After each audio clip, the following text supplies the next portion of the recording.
You're listening to the Real Estate Entrepreneur Podcast with Terrence Murphy, where we cover sales, investing, and entrepreneurship with an emphasis on real estate. Each podcast, Terrence and his guests will bring you informative and inspiring information within the real estate industry. Welcome to another episode of the Real Estate Entrepreneur with Terrence Murphy. I got a quote. Start off with a quote as always. This one's pretty short. It's by Artie McFerrin. He's a 12th man alumni and was a great man. He's went on to be with Jesus, but it's a great quote. It says, "Read a book once for your information, but read it 100 times for your transformation." So Artie McFerrin, rest in peace, brother. And he ended up becoming a friend right before he went on to be with Jesus. And that's just a great quote. But I am excited today. I really am. Like, this is no BS. To have Queen E, Elizabeth Riley, on the show today. Elizabeth Riley has been licensed for over 17 years and created a referral-based business. Elizabeth is now the number 5 growth leader, and she is a 7X Icon agent at eXp Realty. She is also a finalist for the top 125 success list and is doing amazing things across the nation. She has 11,000 people in her organization, and we're just going to dive into some amazing things she's doing. She's truly been a vessel from God to really impact my professional and personal life. So, E, thanks for being on the show. I love this. I'm so excited. Thanks for having me. Yeah, man. So we're going to get into a lot of stuff, and this is going to be fun. We should have did this in person. Next time I'm going to come to Austin, or you come here. We need to do this in person. Let's do it. Well, I'll come there because you have all the fancy setup. There you go. But yeah, let's tell people your story. Obviously, you're a real estate entrepreneur in so many ways. You're making waves in the real estate industry. But just tell people your story, how you got into real estate, how you even got to who you become today. Let's just walk through that real quick. Sure. So I've been in the business 17 years this month, which is crazy.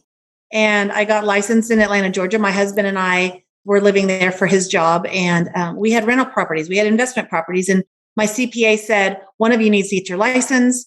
And I had no interest in getting my real estate license. Actually, I was working on an event with an events company with a famous tennis player named Stan Smith. And we were doing the Greece Olympics and cool things like that. So real estate didn't seem real exciting to me. And especially when you're told you have to do something, right? So I kind of went kicking and screaming and got my license. And then I just started working with people that were friends of mine that knew me, liked me, and trusted me. And they would just say, "Hey, could you help us with this?" And it was fun, right? It didn't seem like work when you're helping people that you're friends with. So I realized quickly, okay, I love this. I went to the only company that would let me be part-time at the time because, again, I had no interest in it. And so I just built my business up there built on referrals and people I knew, and I loved it. So, and then in 2008, my husband was transferred to Austin, Texas. Everybody remembers 2008 that was in the business. But I decided to get my license here in Texas, and everybody said I was crazy. And I saw it as opportunity. You know, the market had crashed. They kept saying the market was horrible. And I said, I came from Atlanta, Georgia. Like, our market burst. I was doing short sales, foreclosures. It was a tough market. So Austin to me seemed just so much better. And it was opportunity. So I dove in here. I didn't know anybody. I had an 18-month-old at the time. And so I just plugged in to people that were like me in that stage of life and built my business that way. And in 2014, my office had 650 agents, and I was number one. I won number one at the awards. And I went home that day and I told my husband I was getting out of the business. And he said, "You are crazy. What are you doing? You made number one." And I said, because we talk about God, family, business. And Terrence, I know you completely align with that. And for me, getting that success it was all business, and God and family were somewhere below. And at that point I had 4 children, and my husband traveled all the time. And so it wasn't worth it for me. I was sacrificing way too much to get a trophy or a pat on the back because I made number one. So decided I was going to get out of the business. And he said, "Well, why don't you start your own business or your own brokerage?" And I had no interest in that. And then my Atlanta people, my crew, my tribe, my friends had all gone to this little company called eXp Realty. And they said, "Would you look at this?" And I said, "Well, maybe. I would love to work with you guys again." And they said, "Will you meet with somebody?" Sure. Right. If Terrence, you asked me to meet with somebody, I would meet with somebody, no questions asked. Right. And you would do the same for me.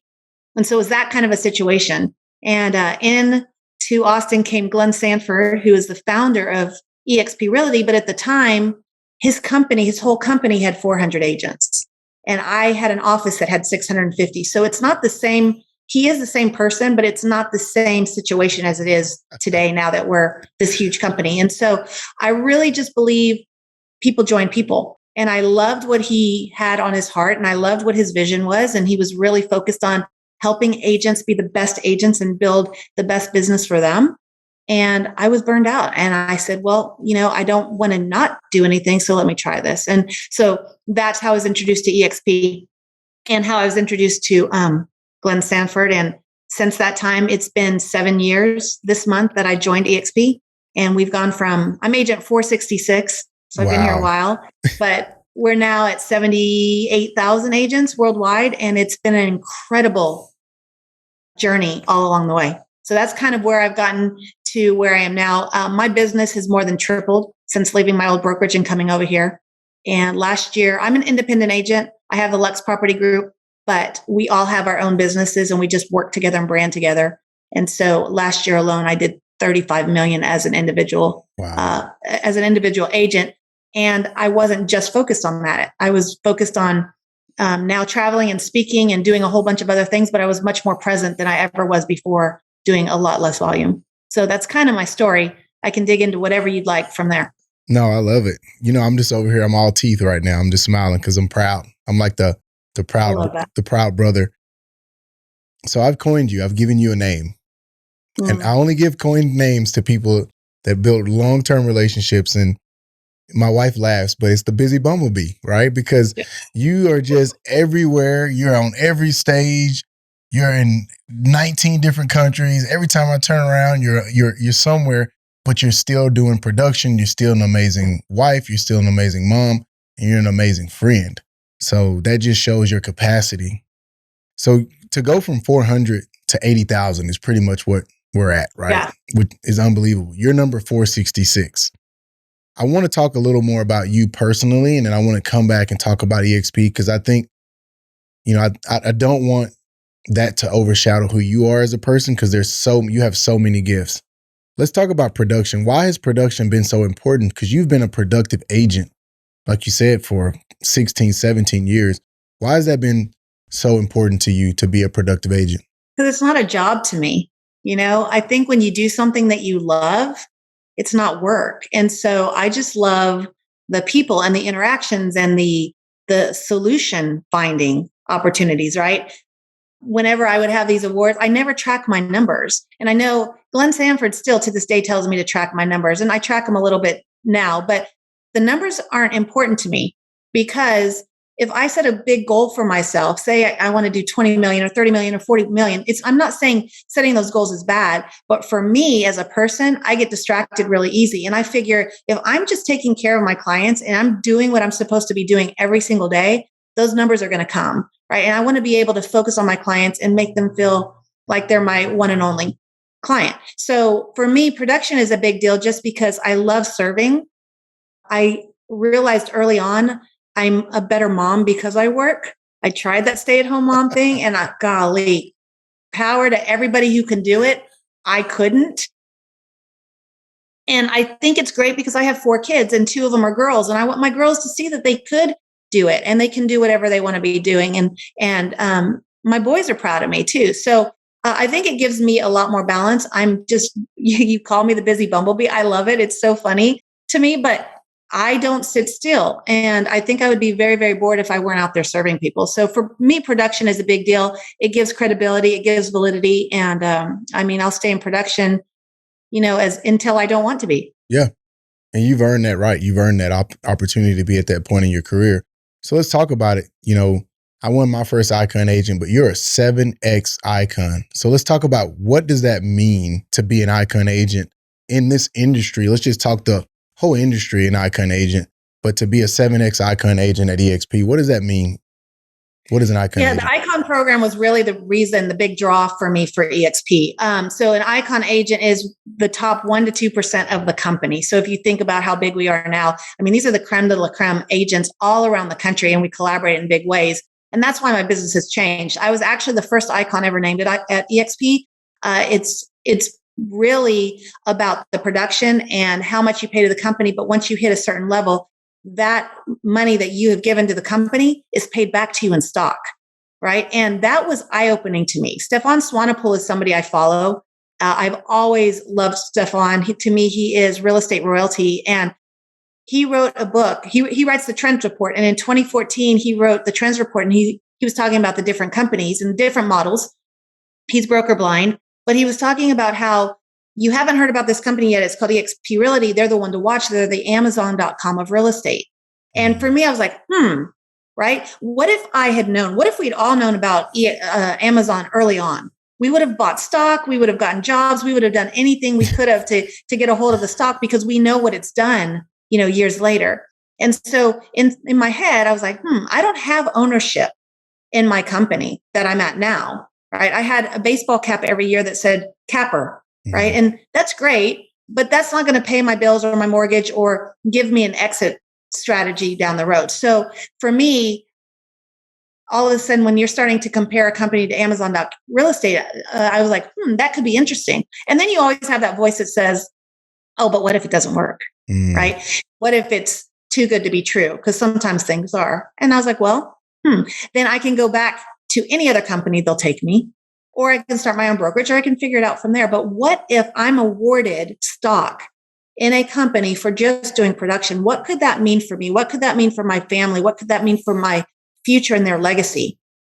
And so the Icon program was huge for me. I do a certain number of production, I pay into my cap. And as soon as I do a certain number, that cap is paid back to me in stock. And you also have a contribution element where you're a cultural fit. You're giving back to your community. You're giving back to the other agents. You're pouring into other people. So it's not just like, check, I did all this production and I'm there. But what's been amazing is every single year that was my goal to hit Icon. And one year I hit it twice. And so what I started seeing is that stock would grow and that stock is going up and splitting. And it was changing the financial background and financial portfolio for my family and allowed me to make decisions in a different way. And so I don't really look at my stock because that is, down the road when I don't want to sell and when we want to make other decisions. But having 7 icons, I'm the only one with 7 icons.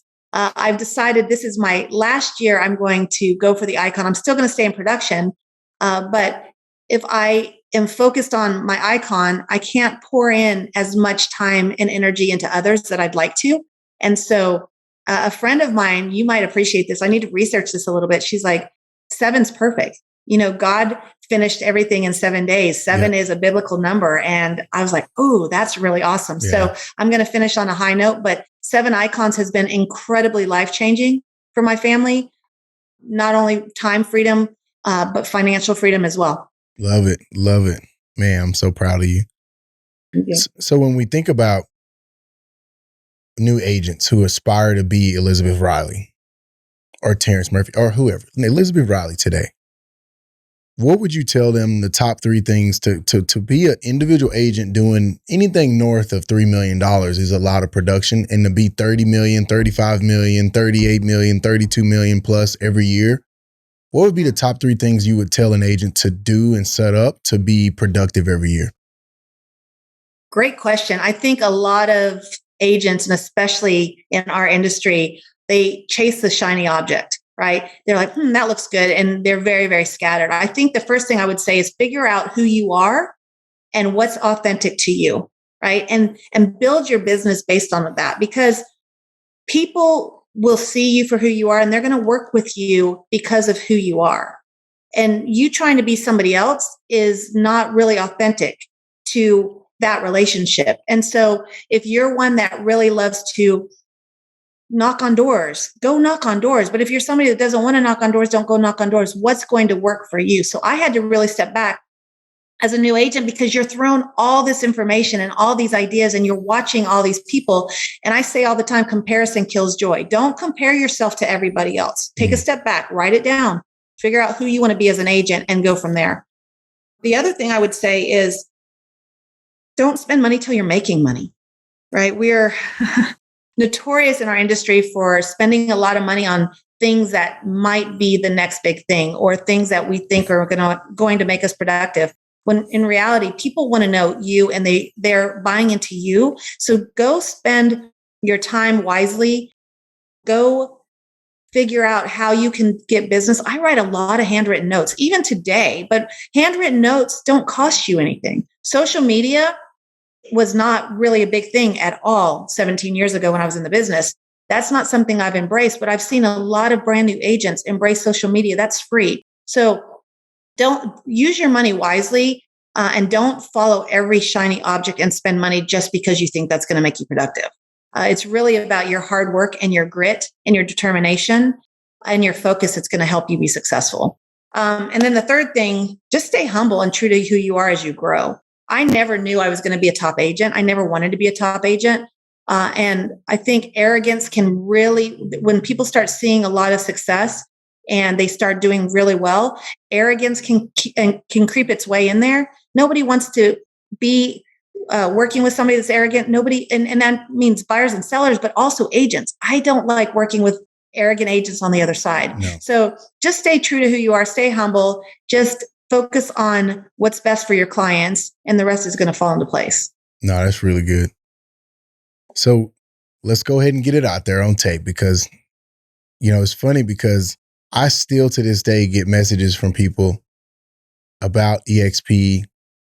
I still have other big companies calling me. Like I just had a couple calls from some big firms saying, Hey man, I know you're, a broker and still independent. Would you be interested in doing this franchise? So whether it was Realogy and Keller Williams and Berkshire Hathaway and heck, everybody under the sun was calling me over the years.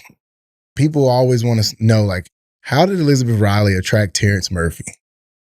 So, like, genuinely, like, do you feel like it was just, hey, you know what? I'm just going to be at the right place at the right time, or I'm just going to focus on the friendship? You call it the pebble in the shoe. Like, what did it? Like, and I'm asking for myself almost. Like, what do you feel like did it? Like, what made it happen? I think whether it's business or attracting somebody to your company, I think you have to earn that relationship.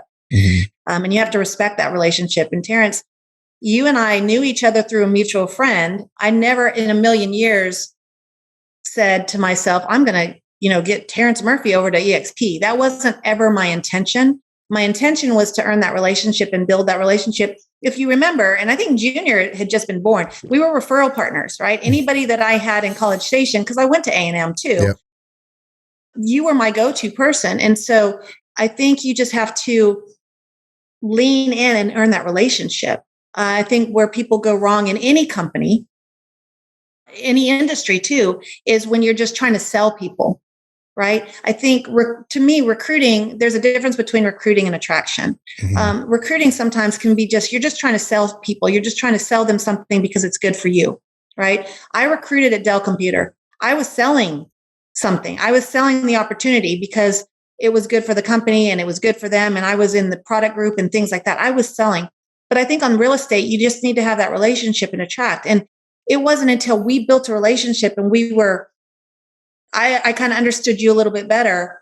I was like, man, you're an amazing person, right? And when you're an owner of a company, which I'm an owner of eXp Realty, when you're an owner of a company, you want to be in business with the best people there are, right? It's like when you own a house versus leasing a house, or you own a car versus leasing a car. You take care of what you own. And so when I'm an owner of this company and your mindset shifts and you're like, oh, your approach shifts as well. And then you and I just casually started talking. And for a long time, 4 years, yep. Right? And you told me, you said, hey, Elizabeth, I respect you as a friend. I love what you're doing. It's not for me. I don't want to talk about EXP anymore. You remember that conversation? Yeah. And I said, yeah. And I said, absolutely. Your friendship is more important to me. And I honored that friendship. I was authentically invested in you as a friend, not because of what that could look like from a business standpoint down the road. And it wasn't until, and again, I cheer on all of my friends, whether they're at my brokerage or not. And I always cheered on your successes and all your TM5 successes and everything you were doing. And I was always watching what you're doing because I learned from you every day, right? You want to learn from your friends and people that you admire and you respect. So I was watching every day. And it wasn't until I started seeing that you were wanting to expand and you were trying to do some big, big things. And I figured out, I was like, that's your pebble in your shoe. And I was like, Terrence, we've got your solution. So I couldn't speak to it very well, but I could bring in the people that could, because I really felt like we had a great solution that was going to help you exceed any goals that you set, that you were having, roadblocks trying to get to on your own. So I just think it's about relationship building, just like in real estate, but on the attraction side as well. I want to be in business with great people. And sometimes that takes, a coffee conversation or, a couple months or a couple years or 4 years. But I'm just blessed that we're in business together now. And I think our more than even us being business partners, the relationship I have with you and Erica is so much more fulfilling than anything I could have ever dreamed of. Yeah, it's really cool. It's got a lot of facets to it, and it's very organic. It's real. It's genuine, and you're like a sister to us, but a business partner, but a friend. It's cool. It really is, and I told you this. God used you to change my real estate professional life, like literally. It's actually this is my week that I came over. So this is my anniversary week. Oh, that's right. We got everybody over early on and we had to wait for you. Since I was the broker. Since I was a broker. But just as much as I might have changed your life, you guys have changed mine, right? I mean, the business piece is awesome. But for me, more than that, the relationships and the people in your corner and your tribe that I've got to meet every single morning in Clubhouse, I go in there not because I'm going to necessarily learn something from the real estate side, because you and I answer a lot of questions in there. Yeah. I go in there every single time to not only serve, but to build those relationships that are there that I've been blessed to have because I know you. Yeah. And the energy is just, it's very contagious for sure. Yeah. And I mean, we were trying to expand and grow, and as an independent broker, and that was the reason I was fielding the different calls, but it was God's plan. I mean, we're right at 150 people in our organization. So awesome. And 22 states and 2 countries all in 12 months. And, I'm just focusing on building people the right way. So that's what I wanted to pivot to. So not only are you because this is what I'm about to say right now is very unique. I don't think people are really going to understand how amazing you are and what God has done through you with this stat that I'm about to put out there. Because y'all know I'm always about stats, facts, and stories. So 7X Icon agent, never been done. So that's the production side. But then you're the number 5 growth leader in the company out of 80,000 agents. So let's talk about that. What does the growth leader mean? You're at 11,000 people. Probably by the time this podcast is dropped next week, you'll be at 12,000 people in your organization. You literally have more people in your organization than people have at their whole brokerages. Yeah. What does that mean to you, that like how God has really just given you so much, to be able to expand on? It's unbelievable, quite frankly. And it's funny because when I met Glenn Sanford originally, I told him I was not interested in building that side of the business. I was not interested in revenue share or any of those things because I didn't understand it, right? And I think a lot of people say no to things just because they don't understand it or for fear. And what I've learned looking back is, on the other side of fear is growth. So I am much more aware of that. But I never knew this would happen. Again, it's all about the conversations and the relationships and seeking wise counsel. I did not know what I didn't know. And so I would ask questions of people and I would approach people and say, hey, I need your opinion on something. Because again, not everybody's a fit for us and we're not a fit for everybody else. But we were so early back then, we didn't know what we didn't know. And we were kind of putting the tracks before the train as fast as it was going, because we were just building as we were going. But I think what happened was people just were excited about something new and about building something, and they were bored, right? Because the industry hasn't really changed. It's always been really the same industry, except Keller Williams came in like 40 years ago and changed the model as far as the franchises. But again, that was 40 years ago. Every other industry has changed in light of technology and everything else we have going on, and people are wanting more on demand situations. And so I think just the energy behind what we were doing, and we had great leadership in place. Glenn Sanford is a visionary. He's an amazing man. He is incredibly humble, but he's all about focusing on the agents and helping us build and grow. And I think that was such an aha light bulb moment for so many of us, because it's never been that way. It's all about the broker, or, you're still paying commissions into the broker and you're building up the broker. He recognized that you're either building up the broker or you're building up your business. You can't really do both. And so I just really think God, again, put people in my circle in the right times. And he had an idea for all of this. And over years, 7 years, again, we weren't proven then.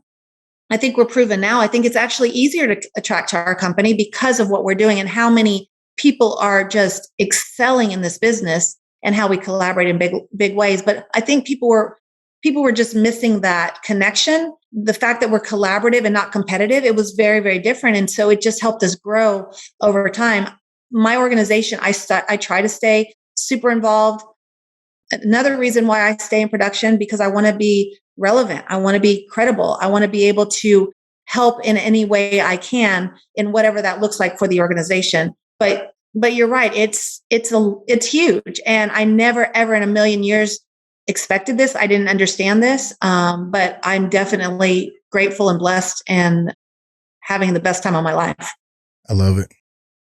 So what would you say to someone who is a brand new agent, who's considering different brokerages, or someone who's in production, who's not at EXP? Like, I've already heard it, right? No, but seriously, like, what would you say to them to say, like, this is truly life-changing? Because I think the biggest thing is, and I was that person, right? Like, for 4 years, I was like, yeah, I heard about it, but I'm good, right? Just being a hard head, right? I didn't listen. I didn't sit down and truly engage and give it 110. I would just look at the model and be like, I get it. I think the biggest thing now, like you said, it's the fastest growing company over the last 36 months in the world, fastest growing brokerage. COVID really, to me, showed why EXP, to be a cloud-based brokerage, has so much value. When there was millions of square foot of office space with brokerages sitting vacant and no one was connected, and they didn't know how to operate without being that. And I always say, EXP world, Rebella, all it is the metaverse. So everybody's talking about the metaverse. Facebook's changing its name to Meta. EXP's been in the metaverse for years. So what would you say to those agents who aren't really listening about EXP? You have to meet people where they are. Yeah. And it goes back to where you were talking about. It took 4 years, right, for you to finally listen. They have to get to a point where they're ready to listen. You slid that out there real smooth, Elizabeth, but it's all good. Well, I'm just saying. I didn't. I love you. You're so funny. But I'm serious. If their doors are closed, they're not going to listen no matter what you do. Yep. Right? No matter what you say, no matter how many numbers you show them, no matter how many success stories, right? They have to be at a place. Full transparency, my Atlanta crew had talked to me about EXP about a year before when the stock was 10 cents, right? If that doesn't want to make you just go, but I wasn't ready then, right? God wasn't ready for me to be here. My door wasn't open. Everything was fine. I didn't have those frustrations. Yep. It wasn't until I was ready that I was like, okay, now I'll listen. So you just have to be there. I was there when you were ready to talk, when you were ready to, okay, let me really dig into this. There's a lot of people out there telling our story, not in the right way. And the reality is we've grown so quickly that I think some people don't really know our story.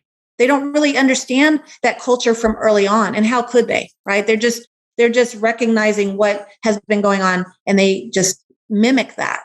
So I think if somebody is just closed and they are not understanding or they're not listening, they just really do not understand. If they're saying, oh, I've already heard it, I already know it, they don't know what we're about, because this is truly life-changing. I could tell you, I've done some really amazing things that allowed me to pay it forward in huge ways. I got to do something today, I'll tell you offline, that I can't tell many people, because again, it's not about that. It's about what we're able to do for others.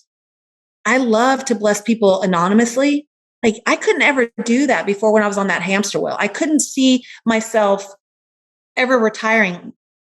I was like, oh, I'm going to be 80 years old putting a sign in the yard. You know what I mean? So I don't think people are really listening, but at the same time, you can't force it. I think a lot of people they call it EXP spewing. You're just, because everybody gets so excited. We get so excited about this company and we get so excited about everything it's done for us, but those people just aren't ready to listen. And just be there and again, earn that relationship. Don't have a relationship and just cold call people to try and get them to come to our company. That's not going to help any of us.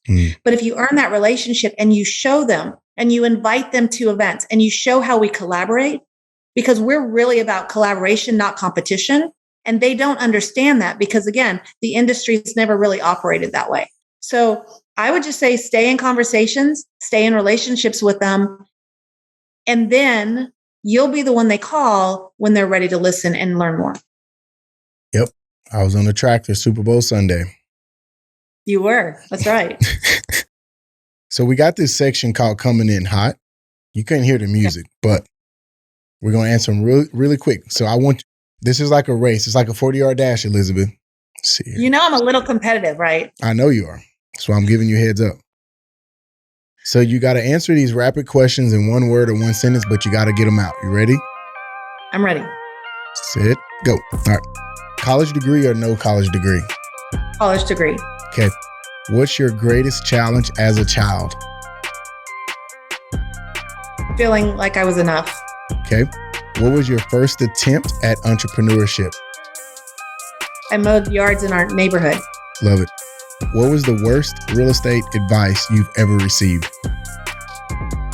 Go cold call and run a contest to everybody I knew to see how many people could give me referrals in the quickest amount of time. There it is. And who is the one person that made the biggest impact on your career? I'd say Glenn Sanford.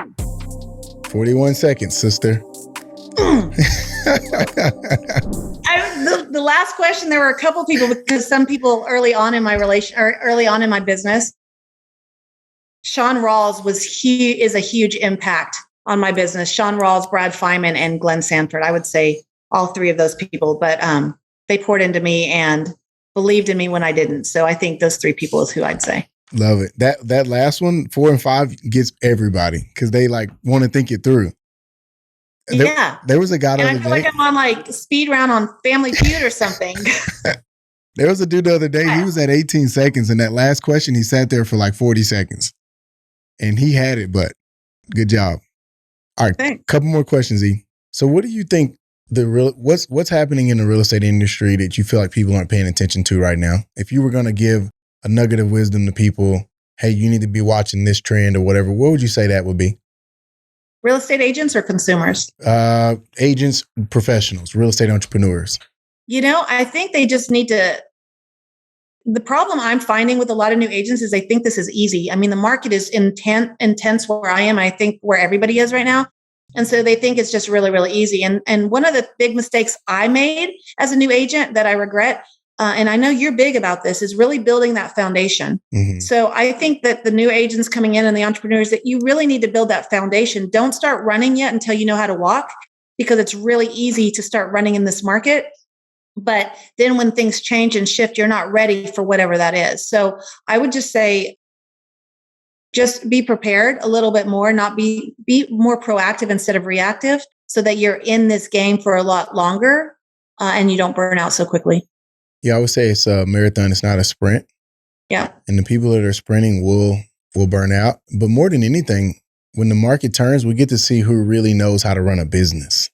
Yes. That's the one thing looking back when I got into real estate in 2006 at 22 years old, but I got my license in 2010, right at the cuff, like right at the end of not at the end, but probably right in the middle of the downturn. So it forced me to learn how to generate business because, man, short sales, like you said, foreclosures, nobody was listing. It was a crazy time. So I'm always thankful to join the sales industry during that window, because I know what it felt like. It was like a famine almost. Yeah. And now everybody's doing really well, but markets are cyclical. At some point, it's got to turn. And the people who don't really put those fundamentals in place won't succeed. Yeah, and I agree. And I'm now, even 17 years later, I'm going back and I'm trying to fix some of those foundational elements that I know I'm missing, right? And I mean, who knows what I could have been doing or what I could have done bigger. I mean, I'm very content. I'm very happy. I'm not complaining at all, but I know I could have probably done things a little bit easier and smoother if I wasn't, like I said, being so reactive. I don't do well being reactive. And so I think if you set those foundations up, you're going to be able to weather any real estate cycle that we have. And like you said, I got back into the market in the downturn. You did as well. And I think you just have to learn how to hustle and be creative and add value, and you're gonna succeed in the long run. Yep. Couple more questions. So what's your secret to good time management? If you were going to give a nugget for good time management. Well, my friend Terrence Murphy tells me, right? I always had the irony. I was like, I can't manage my time. And you would be like, that is baloney, right? And I'm like, I can't. I've got 4 children. Every day is crazy.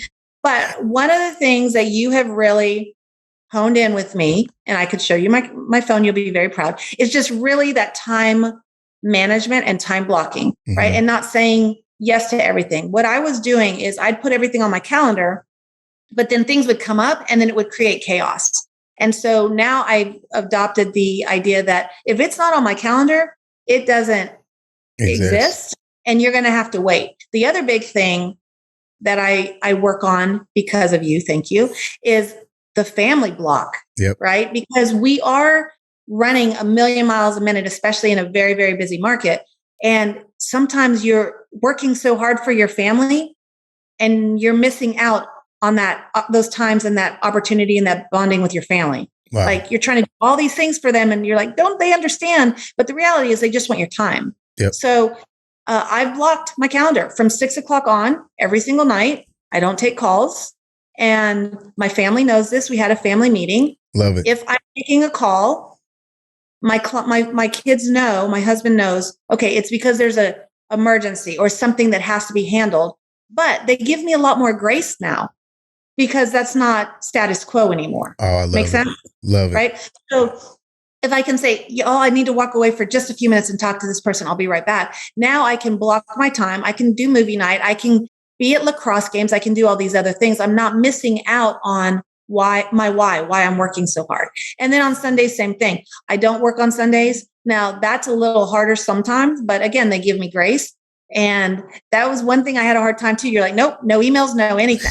And when we built in that 1 hour of management, like after they went to bed, that was kind of our compromise, but it gets me ready for the next day. And so that blocking for your family and just making sure everything is on your calendar. And if somebody has to wait an extra day or 2 to get on your calendar, it's okay. The world's not going to end. They'll be fine. Yeah. But it's because, like I told you, your kids only have one mom and your husband only have one wife.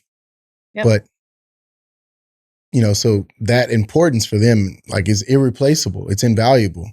But they'll go out tomorrow. If I fall over, they'll find another agent tomorrow and still get the deal done by the end of the week. Exactly. And it's like there needs to be a balance. I actually still have your notes when we were time blocking on my board right here.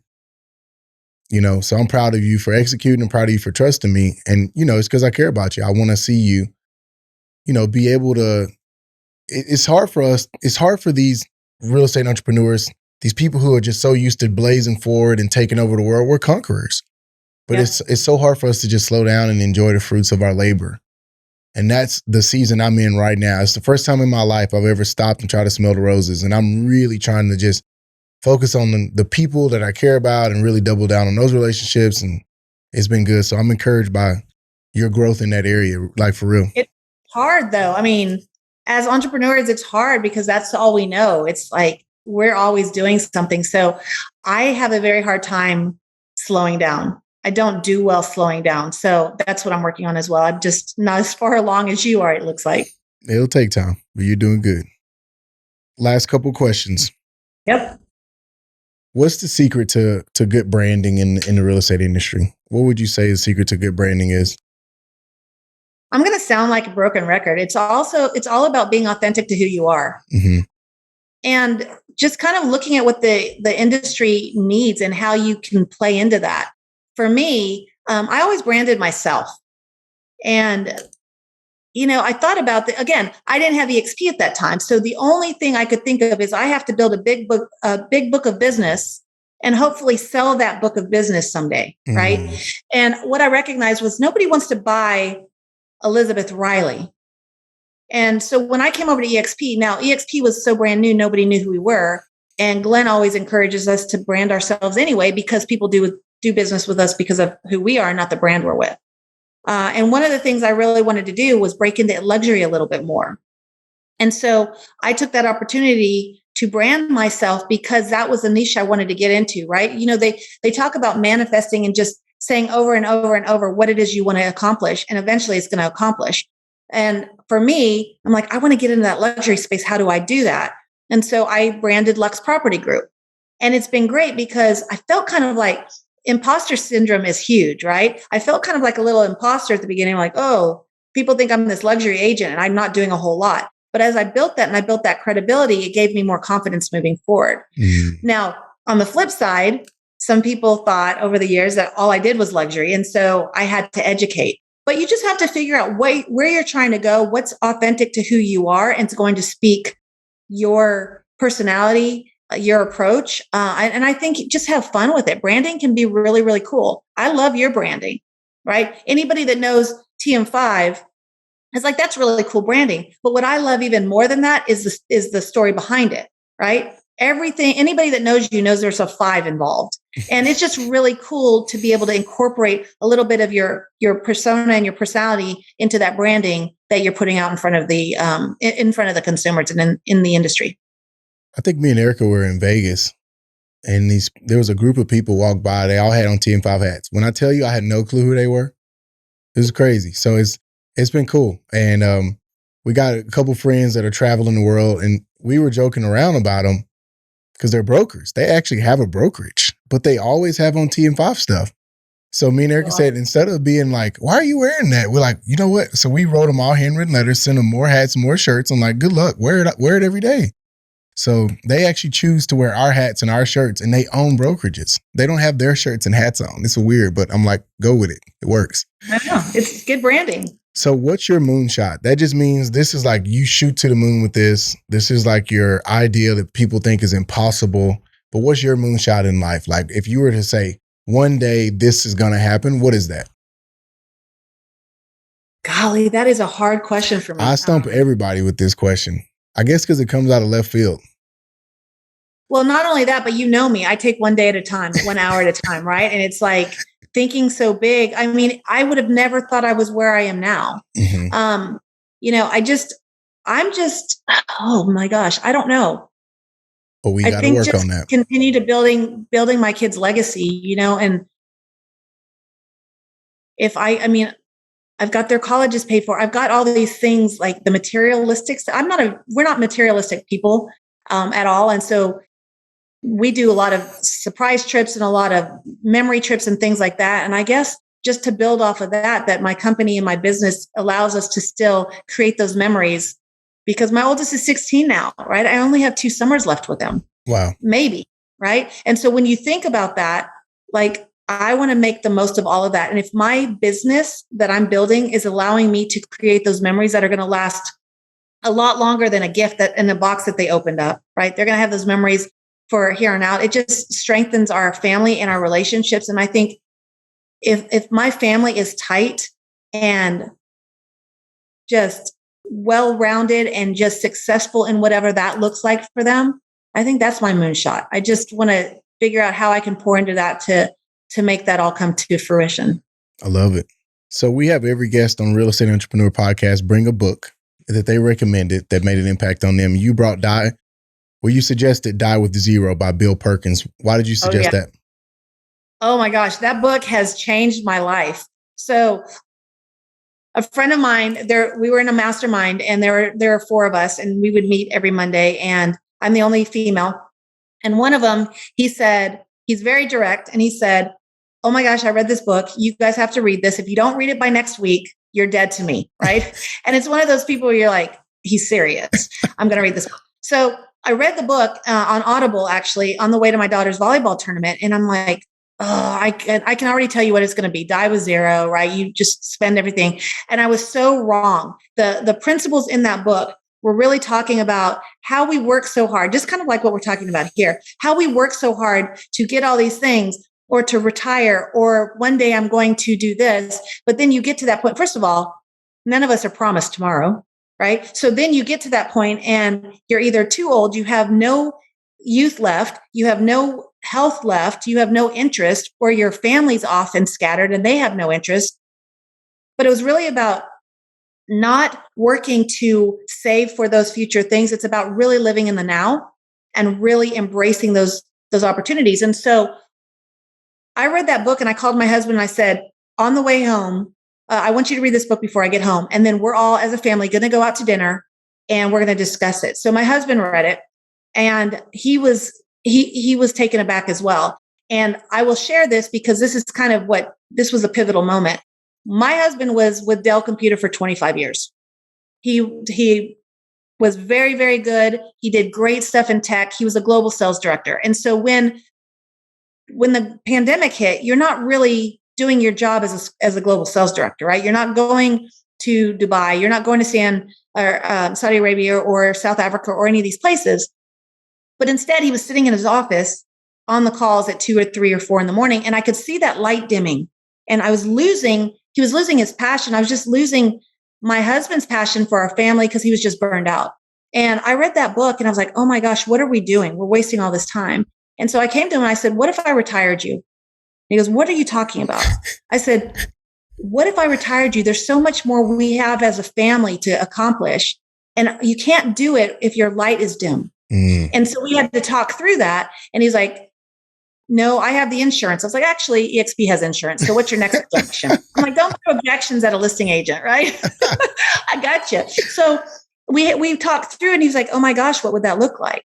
And so I retired my husband last year, May 21st of 2021, which is amazing. And our life has been so much richer. But then I went and we talked to our kids and I had them all write down their hopes and dreams and goals, whether it's something now or in the future. And like my oldest wrote down, he'd love to see the 7 wonders of the world. I would have never known that. What if I had waited until we had retired and to realize that? And now we can't go travel and see the 7 wonders of the world, or I just never knew that was his passion. And there were all these different things. So this book, Die with Zero, really brought it into focus for me, what's important now, as opposed to waiting until later when those things aren't going to be as important. And then I've missed that opportunity. So it's an amazing book. Die with Zero by Bill Perkins. There's not many that I get excited about, but that's one that's definitely changed my life. Alrighty. Great job. So what are your final thoughts for our listeners and where can they find you? It's been a great episode and I just appreciate you and who you are in our life and who you are for our tribe, because obviously everybody, they watch how I honor you. So it naturally comes off to the tribe. Obviously you've seen that. So yeah. What would you say the final thoughts for our listeners and where can they find you? So I'm in Austin, Texas, and I'm the Lux Property Group. So you can always find me there. Or Elizabeth at luxepg. I'm always happy to help answer questions, whether it's related to real estate or not. I just love people and serving. But yeah, I think it's that mutual respect and building something together. And I love that you honor me. I honor you and I absolutely adore you. And I'm excited what we're all building together. And when we're building stuff together, it's just, there's so much excitement you can't contain. And so I'm excited to see what that looks like for all of us. All righty. Well, appreciate you again, and I'll see you soon. And thanks for everything. This is going to be an amazing episode, and pretty sure I'll be talking to you in the next day or two.